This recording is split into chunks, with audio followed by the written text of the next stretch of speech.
இங்க இருக்க ஸ்கூல்ல மார்க்குக்குலாம் ரேங்க் இல்லைங்க, அவங்க அழகை பொறுத்து தாங்க ரேங்கே வைக்கிறாங்க. அப்படிப்பட்ட ஸ்கூல்ல தாங்க நம்ம ஹீரோயினும் ஜாயின் பண்றாங்க. அங்க டாப் 10 இருக்க பொண்ணுங்களுக்கு எல்லாம் தானாவே மரியாதை கொடுக்குறாங்க. ஏதோ செலிபிரிட்டி பாக்குற மாதிரி பாக்குறாங்க எல்லாம். அப்படிதாங்க நம்ம ஹீரோயினும் ஒரு கிளாஸ்ல சேர்ந்திருப்பாங்க. அந்த கிளாஸ்ல பாத்தீங்கன்னா டாப் 10ல இருக்க ஒரு பொண்ணு அந்த கிளாஸ்ல தாங்க படிக்குது. அந்த மேம் என்ன சொல்றாங்கன்னா, நீ போய் அந்த பொண்ணு பக்கத்துல உட்காருன்னு இந்த மேமும் சொல்றாங்க. உடனே நம்ம ஹீரோயின் அந்த பொண்ணு பக்கத்துல போய் உட்காராங்க. அந்த பொண்ணு இந்த பொண்ணு மூஞ்ச பார்த்து சந்தோஷப்படுதுங்க. ஏன்னு பாத்தீங்கன்னா அந்த பொண்ணு மூஞ்சில லைட்டா காயம் இருக்குங்க.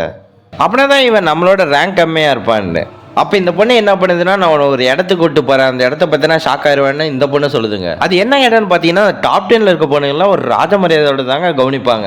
எதுக்கு இந்த இடத்துக்கு நம்ம ஹீரோயினை கூட்டு வந்திருப்பானா, ஒரு கெத்து காட்டுறதுக்கோசரம் தாங்க. அப்போ உடனே அவள் ஃப்ரெண்டு என்ன பண்ணுறான்னா, அவளோட மொபைல் வாங்கி உன்னோட ரேங்க் எவ்வளோ இருக்குன்னு செக் பண்ணலான்னு அவள் ஃபேஸையும் ஸ்கேன் பண்ணுறா. பார்த்தீங்கன்னா டாப் லெவலில் இருக்காங்க அவள். இதை பார்த்தோன்னே ரொம்ப சோகமாயிடுறா. அடுத்த நாளே பார்த்தீங்கன்னா அவன் மூஞ்சில் ஒரு கொப்பளை மாதிரி வந்துடுதுங்க. அதனால இவ்வளோ 11th பொசிஷன் போயிடுறா. நம்ம ஹீரோயின் எவ்வளோ ஜாலியாக வந்து பேசினாலும் இவ பேசவே மாட்டேங்கிறாங்க. இதனால தான் சொல்லுவாங்க கருமை பூமி.